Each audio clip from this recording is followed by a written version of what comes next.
sintomas, investigação, pesquisa, diagnóstico, ciência, tratamento, tecnologia, habilidade, dedicação, Medical TV, a vida e a medicina, Medical TV.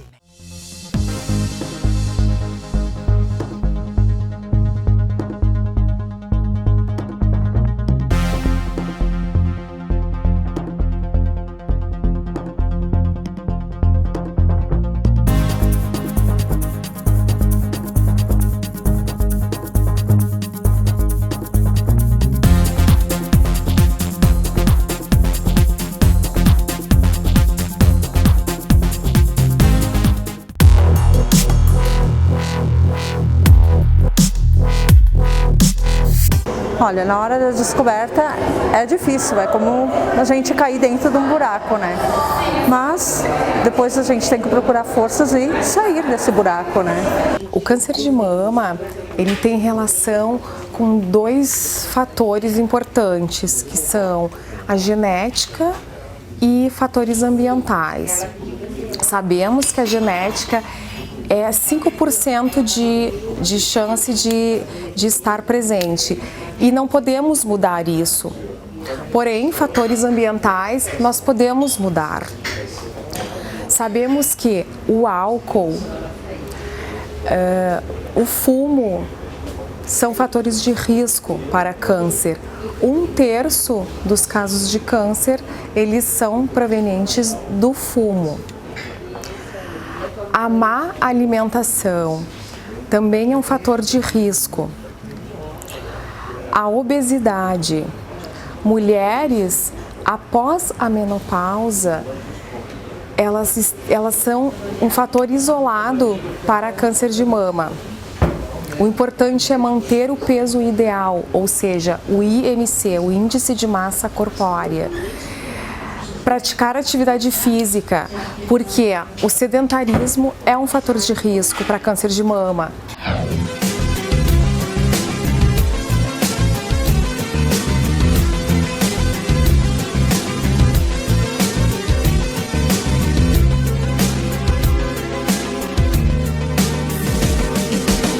É importante ter um autoconhecimento do corpo, ou seja, se olhar no espelho, ver a simetrização das mamas, se há alguma alteração, alguma retração na mama, e mesmo palpar-se, sentir se há algum nódulo ou alguma alteração, alguma dúvida. O importante é não ficar com dúvida, procurar um médico especialista. Procure seu ginecologista. Uma vez ao ano é muito importante fazer o exame de prevenção. Descobri em 2013 meu câncer de mama com um exame rotineiro em casa de palpar a mama, né? Daí fiz todos os procedimentos, fui no postinho, fiz as eco, fiz a mama e deu extremamente agressivo, né? Fiz a mastectomia total radical com esvaziamento dos gânglios. Fiz a radioterapia lá em Lajeado, porque aqui não tinha. Fiz daí as quimioterapia durante 1 ano. Parei no dia 24 de 2014, a última quimio. Fiz 6 meses de tratamento com tamoxifeno e há 3 meses reincidiu no osso do fêmur e na parte pélvica. Estou de volta às radioterapia e às quimioterapia novamente. A disseminação da mamografia durante outubro rosa, que acontece todos os anos, é muito importante porque a tua possibilidade de tu ter doença com menor grau de agressividade, com menor volume tumoral é muito maior se tu detecta ela sem ela estar palpável.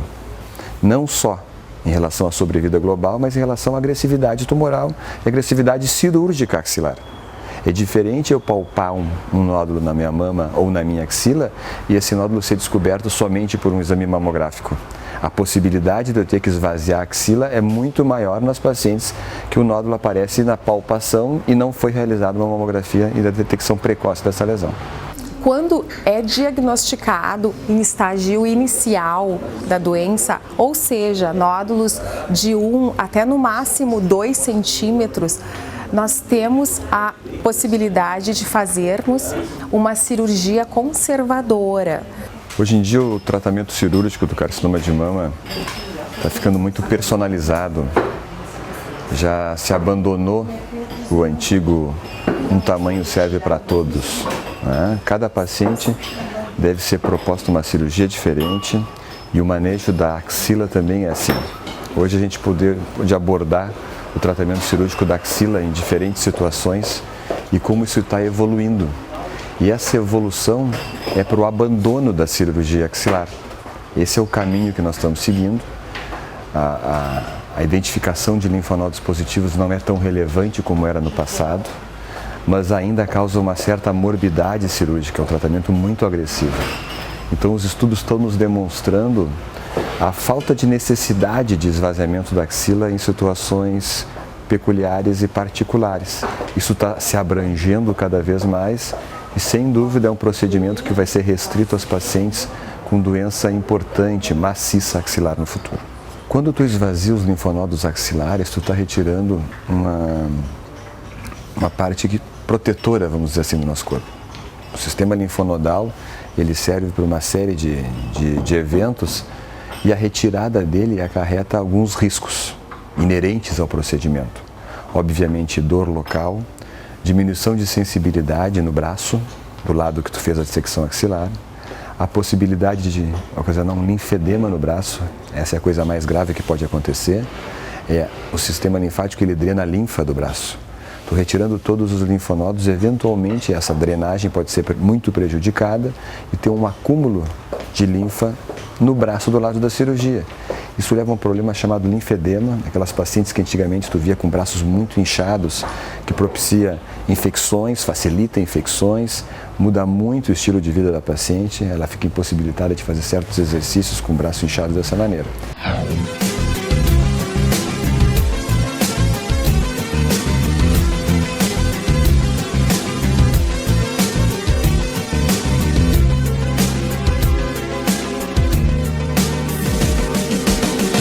E por isso, hoje em dia, que mesmo em axila positiva, tu tem que te perguntar, vale a pena eu esvaziar essa axila? Eu vou estar trazendo benefício ou malefício para a paciente? E hoje em dia, na maioria dos casos, tu não vai estar trazendo benefício se tu esvaziar a axila nesses casos específicos que os estudos mostraram. Por isso a gente está abandonando essa técnica e ela vai ficar restrita no futuro àquelas pacientes com doença macroscópica, doença grosseira, onde tu palpa, o gânglio está grande, tu fez o tratamento pré-operatório com medicamentos e esse gânglio não desapareceu, essas pacientes realmente têm que tirar a doença macroscópica. As que têm doença microscópica, ou seja, eu não palpo nada e eventualmente tem uma doença que não cresceu dentro do gânglio, o desfecho clínico, recidiva ou pior, sobrevida, ele é nulo. Então não deve ser realizada a dissecção axilar radical nesses casos. Antigamente a cirurgia de mama era muito radical. Tanto que as mulheres que recebiam um diagnóstico de câncer de mama, elas ficavam realmente muito assustadas porque achavam que já estavam sem recuperação.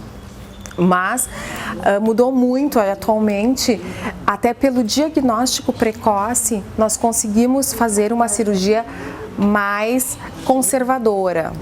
Porque o tratamento sistêmico, quimioterapia, hormonoterapia e o próprio tratamento radioterápico que tu faz sobre a mama já tratam parcialmente a axila. E a paciente que não retira os outros linfonodos, mesmo tu sabendo que ela pode ter alguma doença linfonodal, ela não volta a ter a doença na axila daqui a 5 ou 10 anos. O percentual de pacientes com recidiva axilar, no qual tu tirou o linfonodo e tu não tinha mais nenhuma doença grosseira nos estudos, é menor do que 1%. Então, de 100 mulheres, uma ou menos do que uma vai ter doença axilar se tu não esvaziar a axila. Então, está sendo abandonada essa forma de tratamento. Nos Estados Unidos, praticamente isso já é rotina, está se tornando uma rotina nos serviços brasileiros também. Isso só tem a trazer benefício para a paciente com a diminuição da agressividade cirúrgica e das sequelas que isso traz do ponto de vista fisioterápico. Medical TV, a vida e a medicina.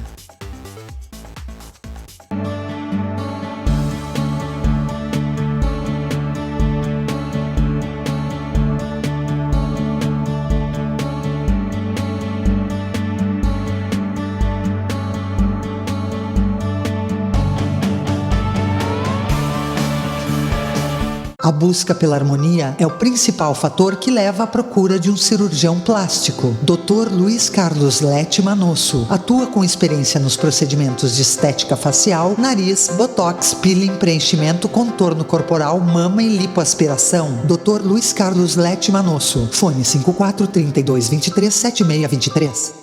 O Fátima Educação, através da faculdade da escola profissional, forma pessoas na área de gestão e saúde. Estude administração, enfermagem, fonoaudiologia, nutrição, técnico em contabilidade, técnico em enfermagem ou técnico em radiologia. Fátima Educação, aprender dentro do ambiente de trabalho faz toda a diferença. Nutrai Nutracêuticos, suplementos alimentares com efeitos para saúde e beleza ou bem-estar, combatendo que o estresse, alimentos processados e poluentes provocam em você. Busque harmonia com o apoio de um farmacêutico. Nutrai Nutracêuticos, na Rua Guia Lopes 1002, Exposição. Instituto De Vita, clínica especializada em tratamentos de oncologia e hematologia. Instituto De Vita, tudo pela vida.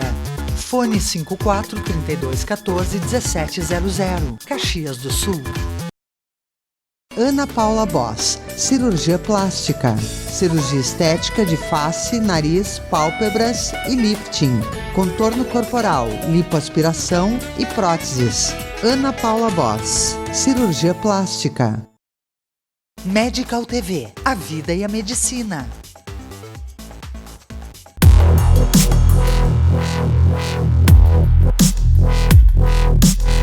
Nós temos várias linhas de pesquisa e dentro da mastologia é uma área muito rica para a pesquisa. Nós estamos desenvolvendo algumas novas técnicas, especialmente na área de cirurgia, especialmente também na área de cirurgia reparadora da mama, inclusive com uma pesquisa original que recentemente foi publicada no The Breast Journal, de reconstrução imediata da mama parcial com enxerto autólogo de gordura, que é uma novidade, um recurso extraordinário que nós agora temos já dados publicados, divulgados em evolução, com uma nova tecnologia que permite ampliar ainda mais as indicações das chamadas cirurgias conservadoras, ou seja, você pode tratar o seu câncer de mama com o mínimo dano estético e com a máxima eficiência terapêutica. É uma colaboração e a gente tem desenvolvido vários trabalhos nessa área de reconstrução e reparação da mama. Nos aspectos clínicos também a medicina tem evoluído muito, novas drogas surgem ou estão no pipeline das grandes empresas.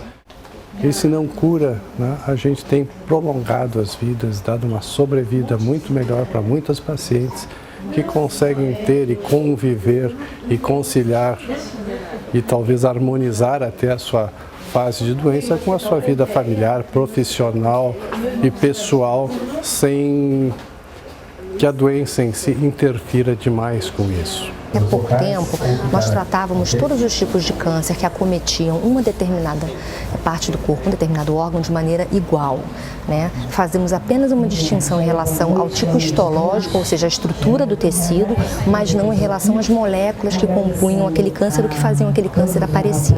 Hoje em dia a gente sabe que mesmo acometendo um mesmo órgão, um câncer ele pode ser muito diferente do outro por conta de características genéticas. Hoje em dia a gente já é capaz de detectar isso. E isso vai dar pistas para a gente não só da evolução da doença, mas também pistas de que tipo de tratamento pode funcionar para determinada paciente. Essas terapias-alvo, elas são precisas, afetam as células doentes e afetam em menor número as células normais. O conhecimento médico e a compreensão da doença de uma forma mais detalhada, mais precisa, né, está avançando de forma muito rápida. A tecnologia avança até muito mais rápido do que a gente tem condições de utilizar ela. Né? Hoje nós temos formas de estudar a doença, né, que ainda a gente não consegue implementar os estudos para poder tirar benefício dela.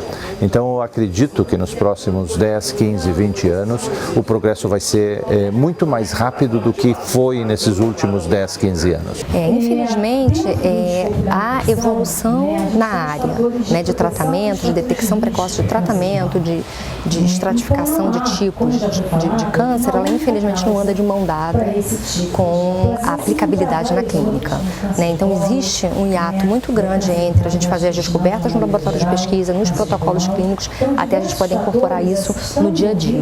E mais ainda quando a gente está falando de país em desenvolvimento e mais ainda quando a gente está falando de assistência pública, né? Então a tendência é que esse tipo de abordagem, que a gente chama de medicina personalizada, ela tem uma tendência a primeiro ser incorporada na medicina privada e depois então para medicina custeada por fins governamentais. Um dos desafios hoje em dia é aplicar o que a ciência nos fornece e o que na prática realmente se pode usar na maioria dos pacientes. Então a gente sabe que pacientes do SUS, por exemplo, elas estão ficando cada vez mais tratadas, subtratadas.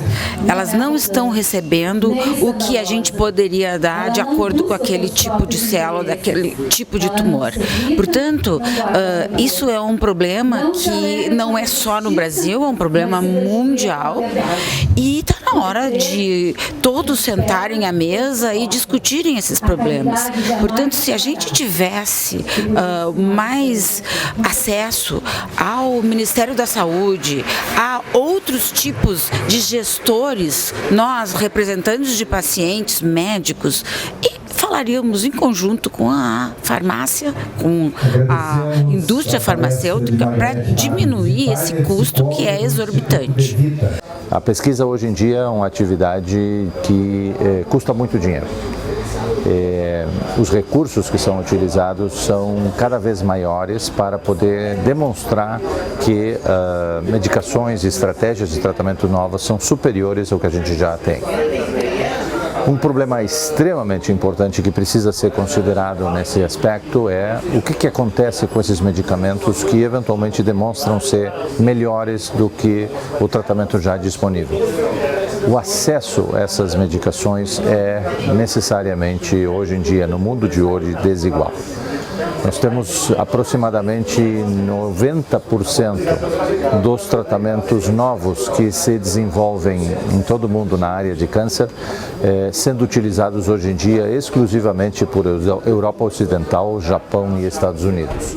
Isso representa 1 bilhão de pessoas, né, sendo que os outros 6 bilhões de pessoas no mundo consomem apenas 10% desses tratamentos novos.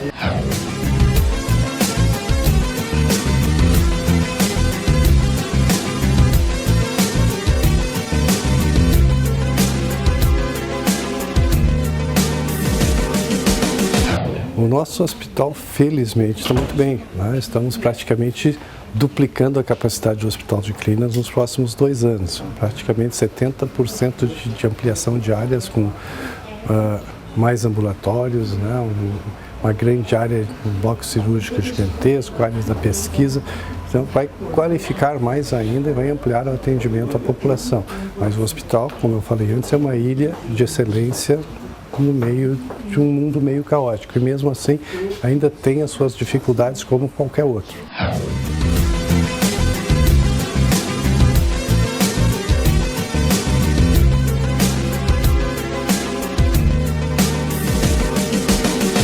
A medicina hoje está se tornando uma atividade muito cara.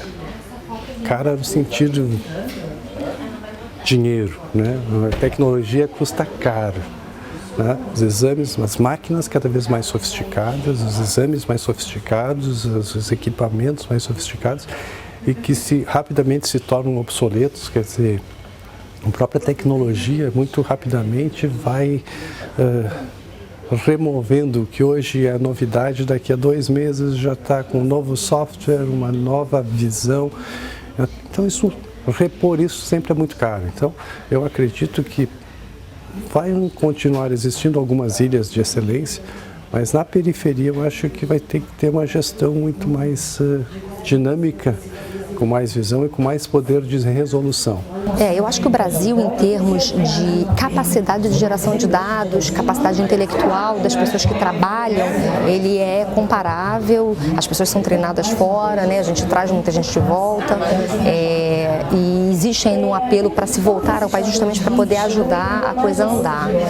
Então, acho que em termos intelectuais de treinamento, a gente não está para trás. O que a gente está para trás é em termos de financiamento de pesquisa, em justamente possibilidade de incorporação no nosso dia a dia das novas descobertas e dos novos medicamentos. Acho que é nisso que a gente fica para trás.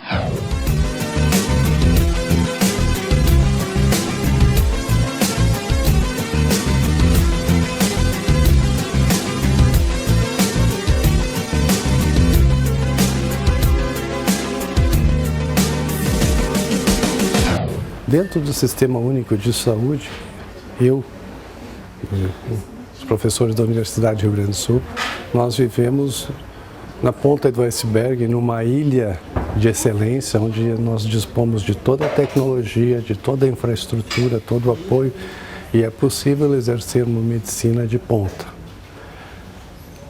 Mas na periferia, na capilaridade do sistema, existe muita falta de recurso, existe a questão da má gestão, os recursos não são bem canalizados, existe a questão de, além de organizacional, da gestão de pessoal. Então existem, às vezes, muitos elementos numa determinada área e poucos em outra aqui. Causa, na verdade, um desequilíbrio que poderia ser harmonizado com uma gestão melhor. Mas gestão é uma coisa que, além de ser um processo administrativo, tem um processo político, e que talvez isso que entrave um pouco, que a gente utilize melhor esses recursos que a saúde dispõe. Medical TV, a vida e a medicina. A Clínica Médica Corso, com mais de 35 anos de experiência médica em tratamentos faciais e corporais, traz para você um arsenal tecnológico conectado com o que há de melhor no mundo em ambiente informatizado e moderno. Clínica Médica Corso, agende uma avaliação. O grupo de cirurgiões que atuam na Clínica Ramos apresenta o primeiro laser femtosegundo para a cirurgia de catarata do estado. O laser separa os tecidos da córnea sem bisturi de forma precisa, abrindo o cristalino e fragmentando o núcleo. Após o laser, os fragmentos do núcleo são retirados do olho e realiza-se um implante de lente intraocular que reduz a necessidade de óculos após a cirurgia. Catarata Laser, tecnologia que você encontra na Clínica Ramos e Associados. A Bela Farma Bem-Estar disponibiliza uma linha completa de aromatizadores, linha de banho, produtos naturais, suplementos alimentares, nutridermo cosméticos e roupas com filtros solares UVA e UVB. Os produtos Bela Farma são ideais para presentear. Bela Farma, tecnologia a serviço de sua saúde e beleza. A Estetos, clínica de cirurgia plástica, estimula e promove uma autoimagem forte e positiva. Como equipe multidisciplinar experiente e com tradição, proporciona a seus pacientes os mais modernos e eficazes tratamentos na área da medicina estética e cirurgia plástica. A Estetos, clínica de cirurgia plástica. Medical TV, a vida e a medicina.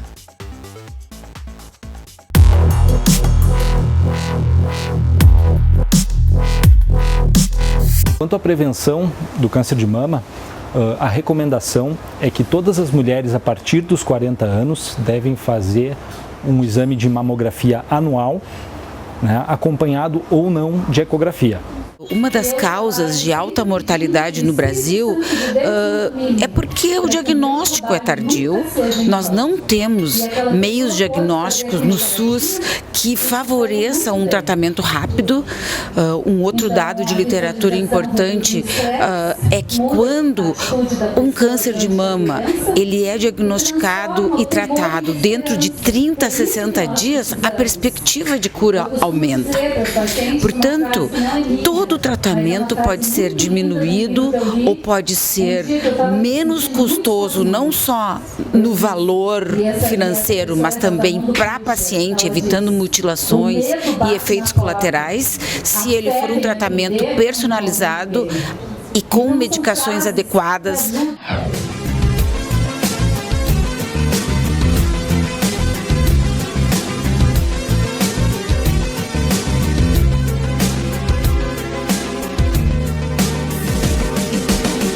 essa prevenção com mamografia ela deve ser iniciada antes dos 40 anos para aquelas mulheres que têm um histórico familiar importante do câncer de mama. Por exemplo, se uma mulher teve um câncer de mama aos 42 anos, por exemplo, as suas filhas mulheres ou suas irmãs devem começar a prevenção com mamografia aos 32 anos.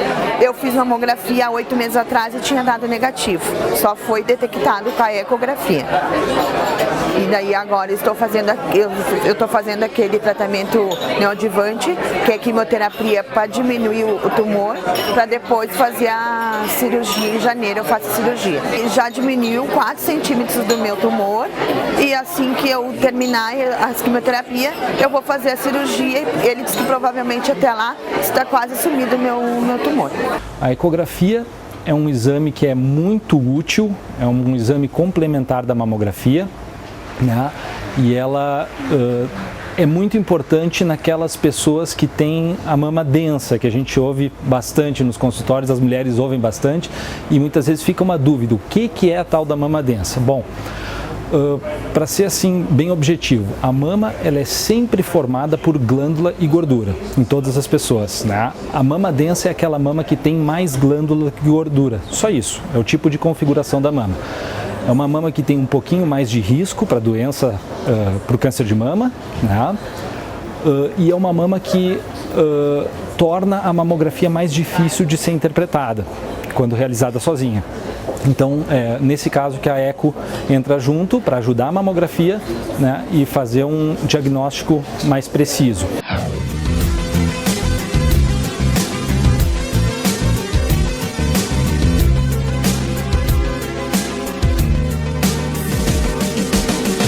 O slogan do nosso grupo é Cobrindo Cabeças e Aquecendo Corações. Cobrindo cabeças porque nós somos as responsáveis pelo banco de perucas do Hospital Geral. E aquecendo corações porque é o que todas precisam nesse momento, seja de um ano de diagnóstico, de um mês, ou 5 anos, ou até 10 anos. Porque a história das mulheres que passam por câncer de mama, ela se difunde muito. Você passa a estar marcada por aquele momento e pode fazer desse momento um momento de construção ou de encolhimento. Muitas se encolhem no seu espaço, na sua vida, não querem se envolver, não querem falar, o que também é normal. Ao mesmo tempo, nós estamos fazendo um espaço de acolhimento, de fazer com que todas que estão nesse processo, não é um processo fácil, o diagnóstico de câncer de mama, ele não tem esse glamour que o Outubro Rosa, de certa forma, traz. Enfrentar um câncer de mama é um momento difícil e ímpar. Então, o nosso grupo Amigas de Peito e Alma se propõe a isso, a tentar fazer o acolhimento e dar o apoio necessário para esse momento. A notícia, o diagnóstico a parte terrível da coisa é o diagnóstico. O chão se abre, tu fica extremamente triste, né? Mas quando tu chega lá no fundinho do buraco tem uma molinha, tu pisa e quando tu sobe de volta tem muitas mãozinhas se estendendo e te dando o apoio que tu precisa. Não é o apoio dos químicos, dos fármacos, o apoio do médico, sabe? O apoio de quem chegou antes, de quem teve antes de ti, que está ali de braços abertos esperando. Não é o fim, é o recomeço. Inaugurou em 10 de outubro de 2014, então completa um ano, né, o nosso banco de perucas. E a sociedade, de modo geral, faz a doação de cabelos. Nós temos parceria na construção da peruca. Então atendemos nas segundas e quartas à tarde. Só pode atender voluntárias do grupo de Amigas de Peito e Alma que passaram pelo processo do câncer. E lá a gente faz o atendimento, emprestamos a peruca, conversamos, doamos lenços, oferecemos o apoio do nosso grupo. A gente tem pinturas nas quintas-feiras no CAPES, que é no centro. Então, por isso a gente fala do acolhimento, né? Então a gente recebe aquela paciente que foi diagnosticada não só por câncer de mama no geral, que está enfrentando um momento difícil, e a gente está ali para tentar fazer com que ela possa compreender o que vai viver, o que está vivendo e se sentir forte o suficiente para fazer esse enfrentamento. Muitas não conseguem. Embora seja Outubro Rosa, estou usando também um laço preto, por 2 motivos. Um é pelo luto de todas as companheiras de luta que eu perdi nesse ano. e o outro é em sinal do meu protesto. Eu quero dar o meu caso como exemplo para alertar as pessoas. Eu fui ao médico, eu senti o caroço no mês de março, eu senti, apalpando, e procurei o médico só no mês de abril, final de abril, porque a gente sempre pensa que não é nada, né? Quando eu senti uma fisgadinha eu procurei. E o meu diagnóstico só veio em agosto, eu perdi 5 meses para ter o diagnóstico. Por quê? Porque eu tinha 36 anos e porque eu não tenho nenhum caso na minha família. Hoje, eu fiz todo o meu tratamento, eu fiz 16 sessões de quimioterapia, 25 rádios, retirei as 2 mamas e fiquei careca no ano de 2013. 9 meses depois, quando eu achei que podia ir retomando a minha vida, o câncer voltou. Hoje eu tenho metástase nos ossos, em vários ossos, e metástase não tem cura. Eu tenho uma filha de 5 anos e um filho de 10. Eles precisam da mãe para criar eles. E eu acredito que hoje eu tenho metástase porque meu diagnóstico demorou. A média do Brasil é entre 6 e 8 meses de atendimento. E o Brasil, em termos de saúde pública, é um dos países que menos investe. Investe menos que a Argentina e o Uruguai. Então, assim, nós precisamos fazer um olhar novo sobre essa doença que, segundo a Organização Mundial da Saúde, nos próximos 15, 20, 30 anos tende a crescer. Assim como nos países desenvolvidos, o índice de mortalidade caiu. Mas nos países como o Brasil, há um crescimento e, infelizmente, o índice de cura está baixo. Porque, como às vezes demora, quando a paciente vai, ela já está metastática. Então, o tratamento é outro. Então, temos muito a evoluir. A gente tem que exigir, vamos exigir mamografia sempre, em toda a revisão ginecológica. Hoje eu não estaria com uma doença que não tem cura, metástase não tem cura, se o meu diagnóstico tivesse sido breve.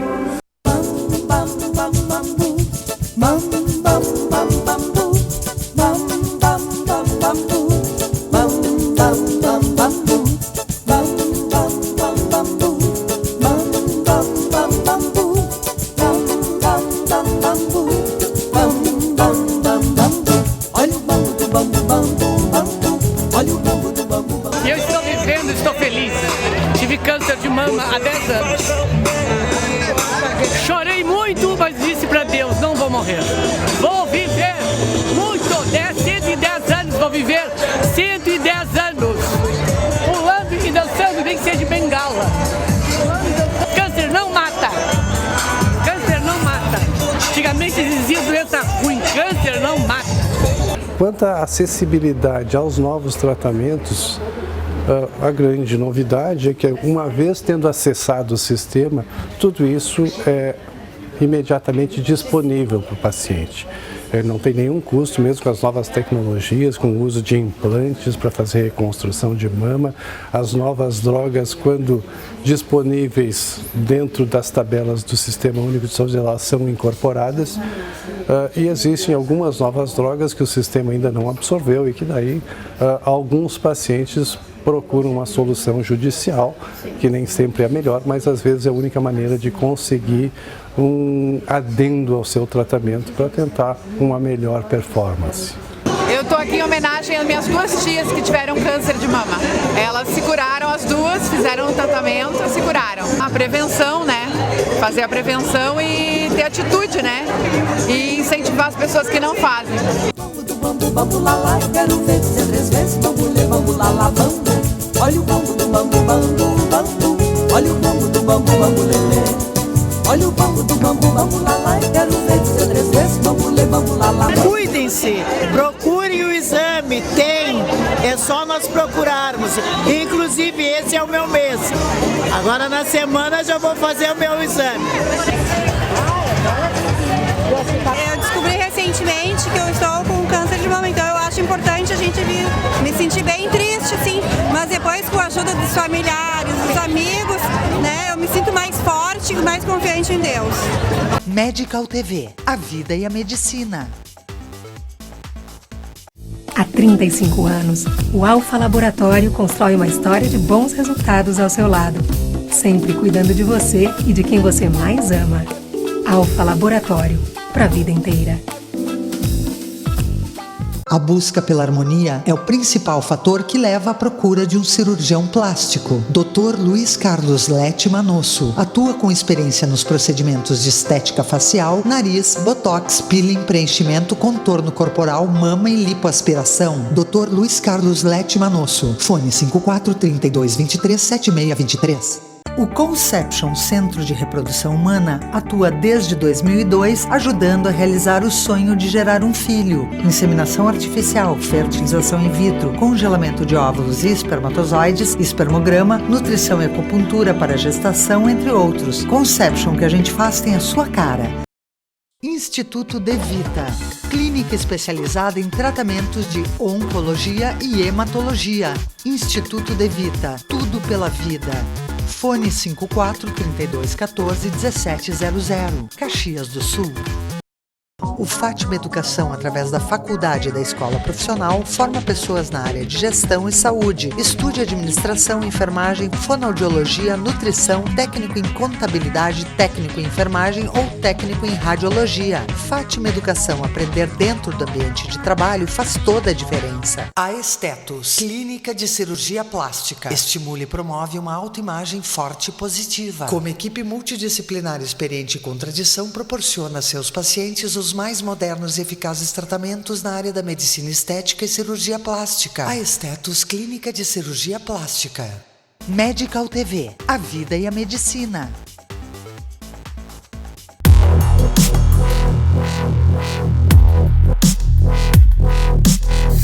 Eu tô fazendo a quimio, já tô na segunda quimioterapia e tá sendo, pra mim, tô conseguindo levar, entendeu?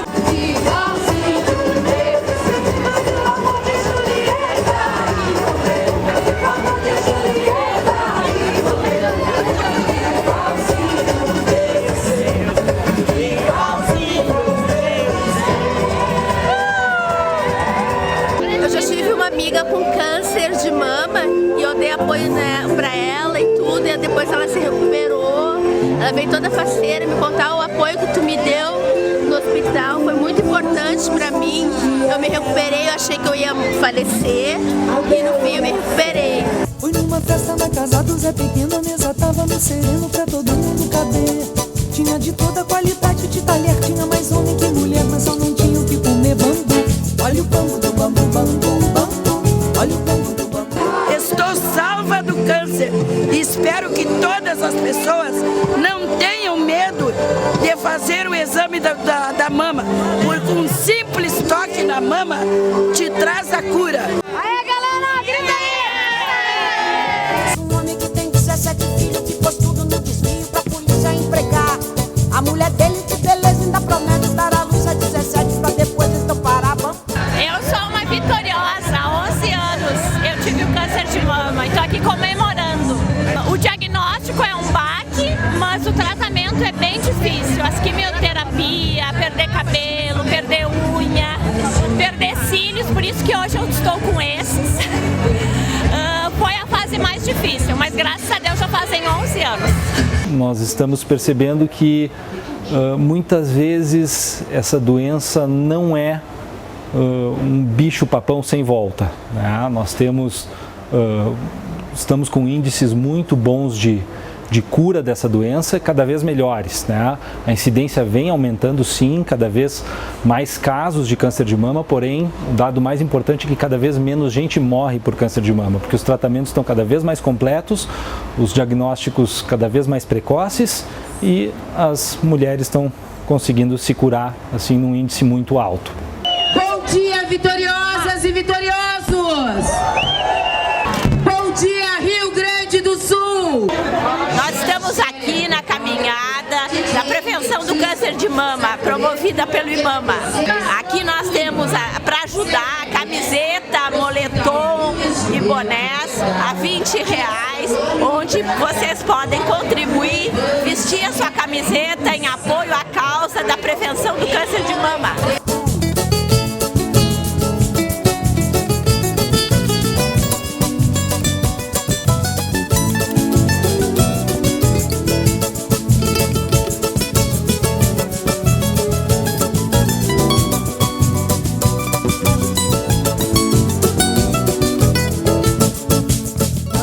estamos no Outubro Rosa, então se fala muito no câncer de mama, que é uma causa frequente de morte e de mutilação de pacientes ainda.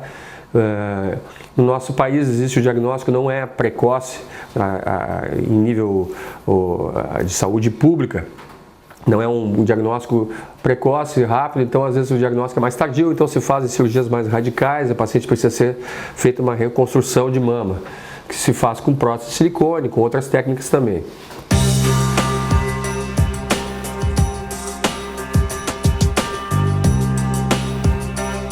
Faço essas cirurgias de prótese de mama, de lipoaspiração, faço todas as cirurgias estéticas. Eu tenho 20 anos aqui no Hospital da PUC, sou preceptor da cirurgia plástica, ensino residentes, treino residentes, seguindo a mesma escola do professor Pitangui, de divulgar o conhecimento. Isso a gente, além de ensinar, a gente aprende também.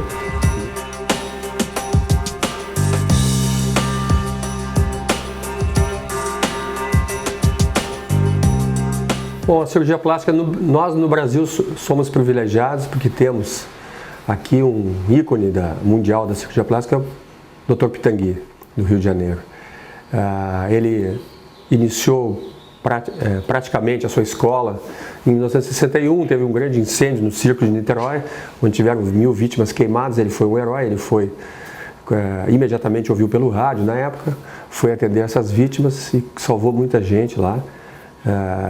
Trazendo para o Rio de Janeiro de balsa, não existia ponte em Rio-Niterói, e fez várias cirurgias em pacientes queimados, e a partir dali ele projetou o seu nome mundialmente, primeiro na cidade, no estado, no Brasil e no mundo, mas principalmente pela sua escola. Ele não se restringiu a guardar o conhecimento, ele imediatamente fundou a escola dele e começou a formar residentes. Eu sou um privilegiado porque sou da 30ª turma de 91, da escola do professor Pitangui. Então, no Brasil, nós temos essa marca, essa força da escola do professor. Existe também em outras escolas. Então, nós podemos dizer que o Brasil é um país de ponta na cirurgia plástica. A paciente está sendo preparada para o procedimento, fazendo entrevista com a anestesista, preparando. Então, nesse momento, nós aproveitamos para nos concentrar, relembrar o que nós planejamos para aquela cirurgia. Então, agora a gente passa para higienização das mãos, prepara, é uma rotina de toda a cirurgia. Essa escova vem com um degermante já pronto. Nesse momento eu estou aqui aproveitando, fazendo a higienização, eu já estou me preparando para operar, já estou pensando lá o que eu vou fazer, relembrar o que eu planejei. É um momento que a gente, enquanto a anestesista prepara a paciente, nós estamos aqui na nossa preparação para o procedimento, mais um.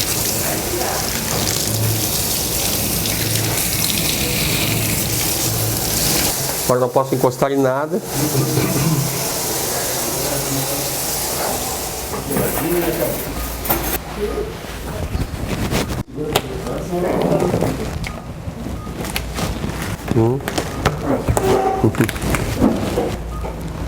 Agora estamos preparados com a roupa esterilizada. Essa roupa não pode, e a luva não pode ser encostada em nada que esteja fora da área de campo cirúrgico. Isso é fundamental para a cirurgia ser feita dentro da esterilização, ser estéril, não ter nenhum risco de infecção, de contaminação. Então isso é fundamental para qualquer procedimento cirúrgico, seja ele cirurgia plástica ou qualquer outro. Medical TV, a vida e a medicina.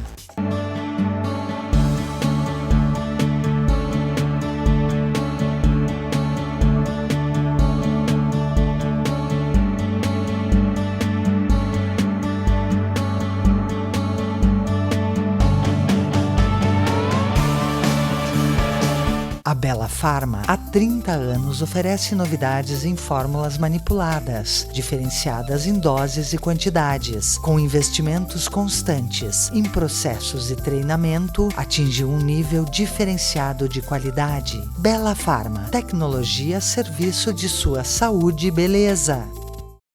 Há 35 anos, o Alfa Laboratório constrói uma história de bons resultados ao seu lado, sempre cuidando de você e de quem você mais ama.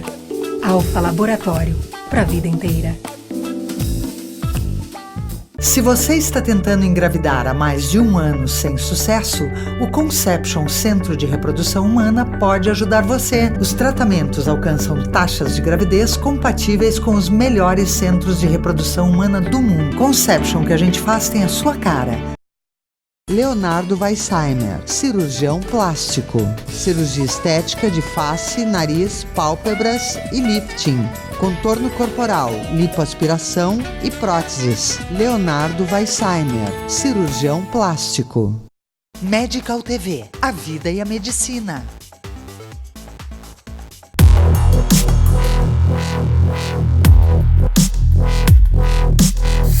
Bom, em relação à época para a cirurgia, eu sempre digo que a época é o paciente que define, porque hoje não existe assim uma época como se tinha antes, assim, uma ideia, o verão não é bom para operar. Eu sempre digo para os pacientes que eu fiz a formação no Rio de Janeiro, eu digo, se fosse assim, então 90% do Brasil não operava, porque o nosso país é tropical lá para cima, nós aqui no sul aqui, que temos o inverno verdadeiro, né? Então, existem vantagens e desvantagens. No verão existe a vantagem da roupa mais leve, para o curativo, a comodidade, né? O paciente vai precisar trocar curativos, então não tem que se expor ao frio, tem essa comodidade. As infecções hospitalares, por exemplo, no inverno são maiores, existe mais risco de infecção hospitalar, não na cirurgia plástica em si, mas os hospitais estão mais lotados, por exemplo, por causa do clima, tem mais esse problema. O verão só tem a questão do sol, da praia. Nós aqui no Rio Grande do Sul, como nós temos a praia no verão, tradicionalmente dezembro, janeiro, fevereiro, então queremos aproveitar esse período para ir ao litoral, à piscina. Então, realmente essa questão limita um pouco o tempo.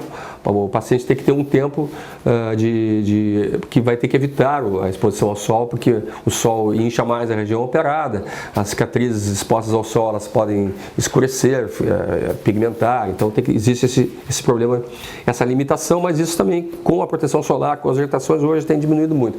Mas essa época agora, na primavera, do início, o que antecede o verão, é uma época de muita procura, porque as pessoas estão já pensando nas festas de fim de ano, já estão pensando nas confraternizações, já estão pensando em renovar os seus projetos, e as férias e a praia, então é uma época que procuram bastante para entrar já o ano bem bonito.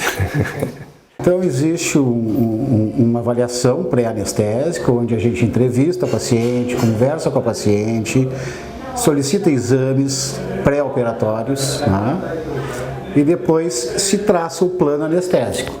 Você pode fazer anestesia condutiva, onde existe a peridural, a raquianestesia ou uma anestesia geral. A monitorização básica é a mesma, os cuidados são os mesmos. Neste caso de implante de prótese mamária, a nossa equipe opta pela anestesia peridural. Basicamente a monitorização básica. Cardiológico, respiratório, consciência do paciente. Basicamente isso. Pressão arterial, uma monitorização completa.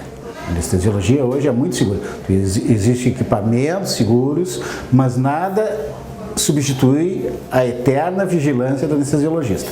Isso é básico. A equipe nossa é composta por o anestesista, evidentemente, é um médico especializado em anestesiologia, treinado acostumado com a cirurgia plástica, porque existem anestesistas muito competentes, mas eles são especialistas como nós. Às vezes o anestesista é muito bom, às vezes é comum assim o paciente, eu tenho um familiar anestesista, o meu anestesista de confiança que me anestesiou numa cirurgia, eu gostaria que ele fizesse. Nós não nos opomos, mas em geral o que nós recomendamos é o seguinte: às vezes o anestesista é acostumado com a neurocirurgia, com a cirurgia geral, com a ginecologia, são mundos completamente opostos. O paciente nosso é um paciente saudável, não é doente, ele é um paciente que vai fazer uma cirurgia estética, então ele não tem aquela preocupação com a doença, ele está preocupado, ou ela está preocupada com o conforto, todos estão preocupados com o conforto, mas o paciente doente tem um perfil diferente, é uma situação diferente, uma situação de emergência, então existem detalhes que O paciente, ao acordar, a gente evita que ele tenha náuseas, vômitos, tem vários detalhes assim que para a cirurgia plástica é importante. Então o anestesista tem que ser um anestesista da nossa equipe, então o instrumentador tem um trabalho muito importante, porque ele sabe o material certo, ele já posiciona já tudo pronto. Então quando nós pedimos aquele material, ele já está com aquilo praticamente na mão dele para nos passar. Então aquilo ganha tempo, otimiza, diminui o risco para o paciente também. A cirurgia de prótese de mama é uma cirurgia muito comum, muito procurada em todas as faixas etárias, mas evidentemente que nas pacientes jovens, que eu falo na faixa de 20 anos, é mais frequente, é muito frequente.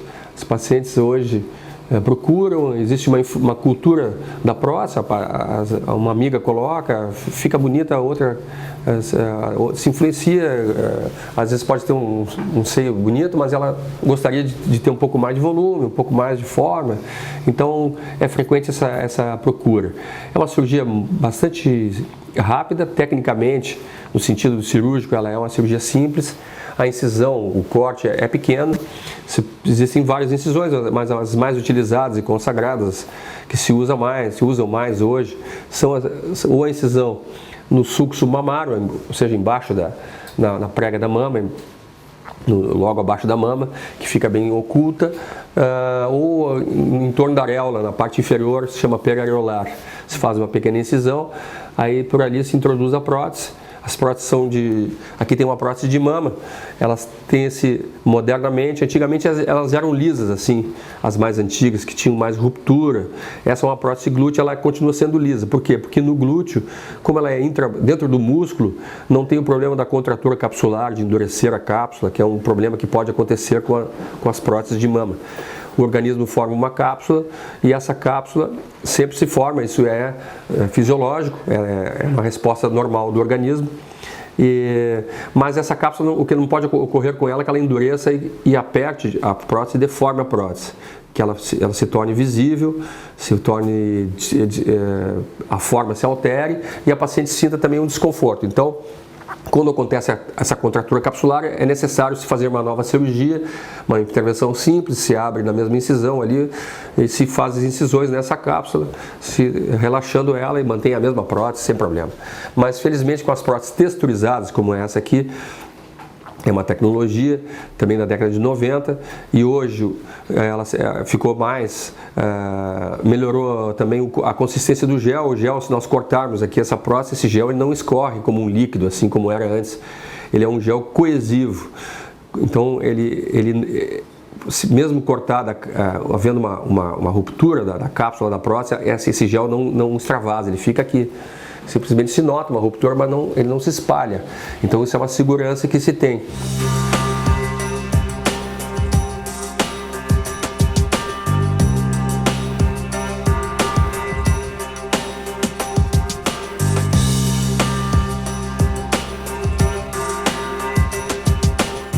A técnica que nós utilizamos na nossa escola é a técnica subglandular ou subfacial. Como é que é isso?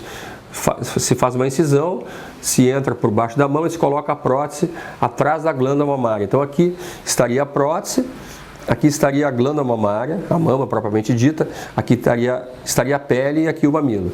E aqui atrás, entre a prótese e a glândula, estaria o músculo peitoral.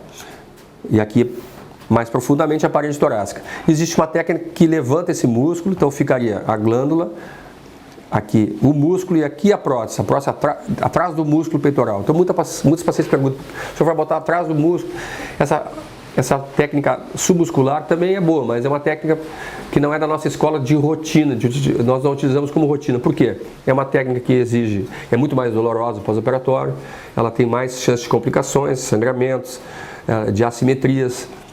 Então nós reservamos essa técnica só para casos excepcionais em que a paciente tem muito pouca glândula mamária, ela tem praticamente só pele então se fosse colocada subglandular, ela ficaria muito superficial, muito visível.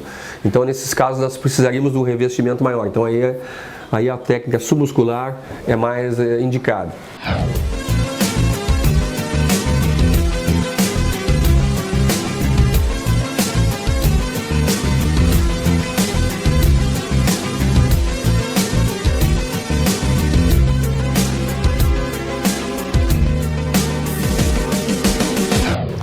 Então a cirurgia da prótese de mama é uma cirurgia que dura em torno de 1 hora. A paciente é ambulatorial porque a paciente vem para a cirurgia, fica terminado o procedimento, também feito com anestesia peridural e sedação ou anestesia geral. Ela fica na sala de recuperação até passar esse efeito dos sedativos, até se verificar que ela está com conforto, ela já pode ter alta. Daí vai utilizar analgésicos, não necessariamente muito potentes, porque a dor é mínima. Vai utilizar um sutiã modelador, já na sala cirúrgica já se coloca esse sutiã, são modeladores próprios para a cirurgia, que eles não têm nenhum nada que marque a pele, eles são no sentido mais de compressão suave, mais como um curativo mesmo. A paciente pode no outro dia já tomar banho, ela vai ficar com uma pequena fita cirúrgica sobre a incisão, ela não precisa remover aquela fita e toma banho normalmente. Os pontos que nós utilizamos, a sutura intradérmica fica dentro, não existem pontos externos na pele, aquele fio é um fio absorvível que mais tarde, então nós só cortamos aquela extremidade que fica para fora um pouquinho de cada lado da incisão, não precisam ser removidos pontos, que também é uma coisa que assusta bastante o paciente. Para dirigir, em torno de 1 semana, 10 dias, já pode dirigir, ela pode atender o telefone, ela pode fazer movimentos leves com escovar os dentes, se alimentar. O que nós recomendamos evitar são movimentos amplos do braço, pegar objetos no alto, fazer força, esforço físico. Basicamente é isso. É uma cirurgia de recuperação bem tranquila. Então esse tempo